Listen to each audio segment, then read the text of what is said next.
এই সমাজের মূর্খ মানুষদেরকে দেখে আমার বড়ই আজকে হাসি লাগছে আর ক্রোধও লাগছে।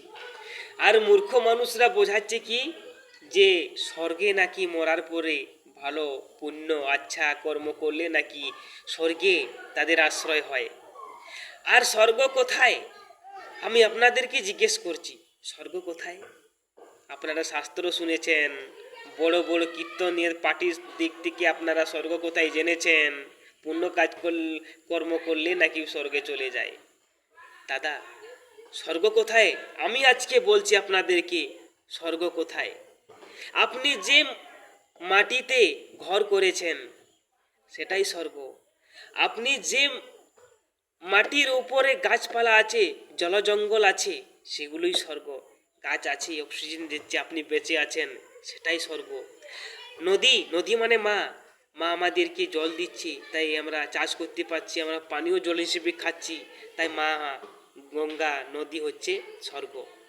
আর আমরা সেই গঙ্গা মাইকেই আজকে আমরা কি নোংরা আবর্জনা, মা কি দুর্গন্ধ পচা যা কিছু খাচ্ছি, সব কিছু যা কিছু পড়ছি, যা কিছু মাখছি, সব কিছু সেই গঙ্গা মায়েকেই আমরা দূষণ করছি, আমাদের স্বর্গটাকে আমরা নষ্ট করছি। যে জঙ্গলে আমাদেরকে অক্সিজেন দিচ্ছে বেঁচে থাকতে, আর সেই জঙ্গলকে আমরা নিজেদের স্বার্থের জন্যে, ব্যক্তি স্বার্থের জন্য আমরা কেটে ফেলছি। কিন্তু আমরা স্বর্গকে ভালো করার জন্য কেউ গাছ লাগাই না।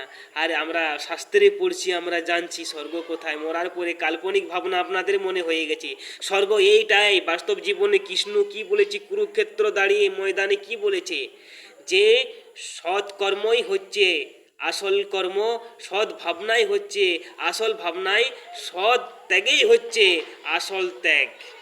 আর আপনারা ত্যাগ করেছেন কার জন্যে, কিসের জন্যে, কার বিনিময়ে? কার মঙ্গলের জন্য কিছু আপনারা কি মানত করেছেন নাকি, যে ওনার রোগ হয়েছে, ওনার জন্য আমি মানত করছি যাতে উনি সুস্থ হয়ে যান, ওনার ঘরে আজকে ভাত নেই, আমি ঈশ্বরের কাছে মানত করছি যেন ওনার বাড়িতে খাবার চলে যায়। আপনি তো কারো জন্য কিছু মঙ্গল কামনা করেন নাই। আর যারা আজকে শাস্ত্র পড়ছেন, শাস্ত্র পড়ে মানুষকে বোঝাতে চাইছেন যে মরার পরে ভালো পুণ্য কর্মে শাস্ত্র চলে যাবেন, আর যে বাবারা এসি গাড়ি পরে চার্টার প্লেনে ঘুরে ঘুরে আজকে কৃষ্ণের নাম শোনাচ্ছি, ভগবানের নাম শোনাচ্ছি, স্বর্গের নাম শোনাচ্ছি, তারা কিন্তু খালি পেটে নেই, তারা কিন্তু খুব পুষ্টিময় প্রোটিন জাতীয় ক্যালসিয়াম আয়রন ফ্যাট সব কিছু অ্যাভেলেবেল খাচ্ছে। আর ভক্তদেরকে বলছে স্বর্গে চলে যাও, ভালো কর্ম করো। হ্যাঁ, বেঁচে থাকছে তোমার সব চুষছে আর বলছে স্বর্গে চলে যাও। তাই সমস্ত শাস্ত্র ভুলে, সমস্ত আমরা রীতিনীতি ভুলে আমরা কিন্তু নব জীবনের সূচনা করতে এসেছি। আর ভগবান কৃষ্ণ দশাবতার রূপে এ জন্ম নিবে এই পৃথিবীতেই, আর সেই পৃথিবীতেই হচ্ছে আসল স্বর্গ। ভগবান বরুণ পৃথিবীতে জন্ম নিতে আসে, অর্থাৎ স্বর্গে জন্ম নিতে আসে। আমাদের কাল্পনিক ধারণা আমরা স্বর্গ মরার পরে খুঁজতে যাই উপরে, কিন্তু ভগবানরা স্বর্গে নিচে নেমে আসে এই মানুষ জন্ম নিতে। স্বর্গটাই হচ্ছে ধারতি, এই পৃথিবী। ভগবান মৎস্য অবতার, কুর্ম অবতার, বরাহ অবতার, নরসিংহ অবতার, যতগুলো অবতার আছে এই পৃথিবীতে এসেছিল। কখনো বা মানব রূপে, হরি রূপে, কখনো বা মৎস্য রূপে, কখনো বা বরাহ রূপে, কখনো বা কচ্ছ রূপে এসেছিল এই পৃথিবীতেই। তাহলে পৃথিবীটাই হচ্ছে আসল স্বর্গ। এই কৃষ্ণ কি বলেছিল আমাদেরকে জানতে হবে। আর কিছু কিছু মূর্খ লোক আছে যারা নিজেদের ভাবনা চিন্তায়, নিজের নিজেদের অহংকারে, ঘমণ্ডের, নিজের মানে বুদ্ধির জোরে কিছু কিছু মানুষ শাস্ত্রকে পরিবর্তন করেছে, যেগুলো ভালো নয়, খুব গভীর খতরনাক।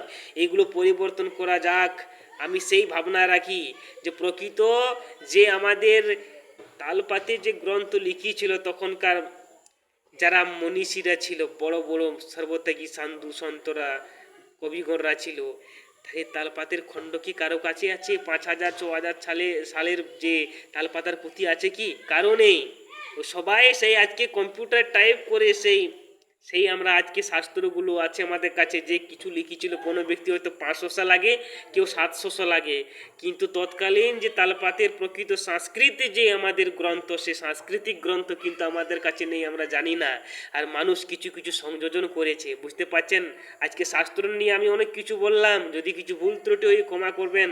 আর রাখছি, জয় হিন্দ, বন্দে মাতরম।